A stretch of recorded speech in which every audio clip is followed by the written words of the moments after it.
இந்த வீடியோவில் நான் திருமலைக்கு கார் டிரைவிங் பண்ணிட்டு போன என்னுடைய 2 அனுபவத்தை பற்றி நான் சொல்கிறேன். எனக்கு 2 விதமான அனுபவம் கிடச்சிதுங்க. முதல்ல டோல்கேட்லேயே ஆரம்பம். எனக்கு டோல்கேட்டில் ஒரு விஷயம் நடந்தது. நான் அதை இந்த வீடியோவில் சொல்கிறேன். அடுத்தது வந்து எனக்கு திருமலையில் அப் அண்ட் டவுனில் எனக்கு ரொம்பவே ஒரு எக்ஸ்பீரியன்ஸ் கிடச்சிது.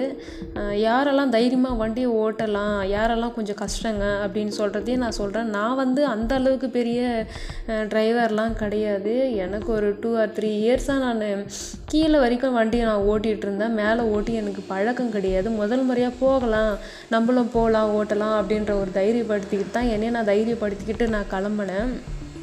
எப்பவும் போல் டோல்கேட்டை ரீச் ஆகின பிறகு செக்கிங் நடக்க ஆரம்பிச்சுனாக்கா நம்ம எப்போ ஓப்பன் பண்ணி காட்டுற மாதிரி முன்ன பின்னாடி டோரெல்லாம் ஓப்பன் பண்ணி காட்ட நான் காரை விட்டு கீழே இறங்கினா அந்த போலீஸ் அங்கிள் அவங்க வந்து காரெல்லாம் செக் பண்ணாங்க. எல்லாம் செக் பண்ணிட்டாங்க. அதுக்கப்புறம் அவங்களே கேட்டாங்க, உங்களுக்கு டிரைவிங் வருமா மேலே அப்படின்னு கேட்டாங்க. வரும் சார் அப்படின்னு சொன்னால், லைசன்ஸ்லாம் இருக்குங்க சார் அப்படின்னு. சரி போங்க அப்படின்னு சொன்னாங்க. அப்புறம் முன்ன போயிட்டு அதுக்கப்புறம் டிக்கெட் கொடுக்குற இடம், அந்த இடத்துக்கு போன பிறகு தான் தெரியுது நான் வந்து கோவிலுக்கு போக போகிறேன் அப்படின்னு சொல்லிவிட்டு நான் என்ன பண்ணேன், என்னுடைய அக்கௌண்ட்டில் இருக்கிற காசெல்லாம் வந்து நான் ட்ரா பண்ணிட்டேன். நான் கேஷாக எடுத்து வச்சுக்கிட்டேன்.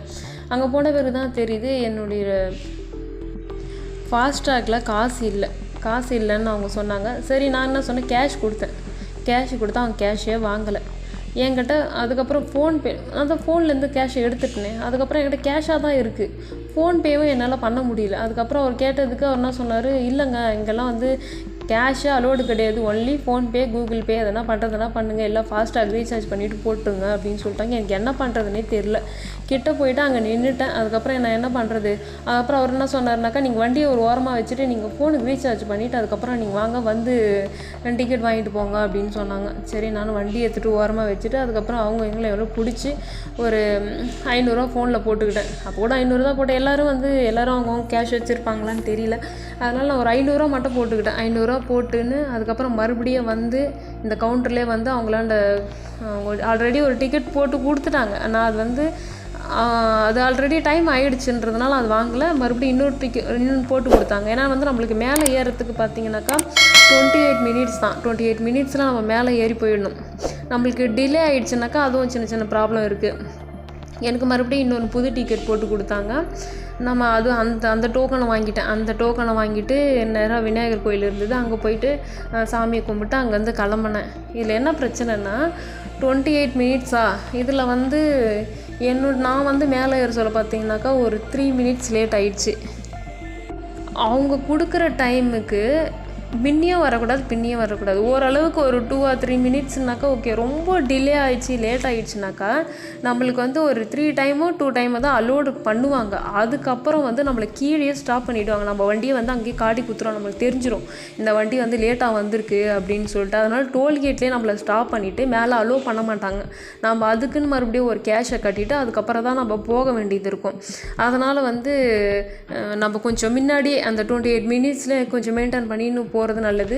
இதில் எந்த இடத்துல லேட் ஆகும்னு பார்த்தீங்கன்னாக்கா, சாமி கும்பிட்ற இடம், விநாயகர் கோயில் சாமி கும்பிட்ற இடம். சாமியை வந்து எந்த அளவுக்கு சீக்கிரமாக கும்பிட முடியுமோ கும்பிட்டு அங்கேருந்து பக்கத்தில் அங்கே வாஷ்ரூம் கூட இருக்குது, நீங்கள் போகிறதுனா போங்க, போயிட்டு அங்கேருந்து கிளம்பிடலாம். இன்னொரு இடம் எங்கே லேட் ஆகும் பார்த்தீங்கன்னாக்கா, நம்மளால் ஓவர் டேக்கு பண்ண தெரியாது. புதுசாக போகிறவங்களால ஓவர் டேக் பண்ண தெரியாது. அதனால் வந்து அந்த இடத்துல லேட் ஆகும். ஒரு சில வண்டிங்க வந்து ஸ்லோவாக தான் போகும். அந்த ஸ்லோவாக போகிற வண்டி பின்னாடியே போனாலும் நம்மளுக்கு லேட் ஆகும். முடிஞ்ச அளவுக்கு உங்களால் எங்கன்னா ஓவர்டேக் பண்ண முடியும் அப்படின்னு நினச்சிங்கனாக்கா கிராஸ் பண்ணி போயிடலாம்.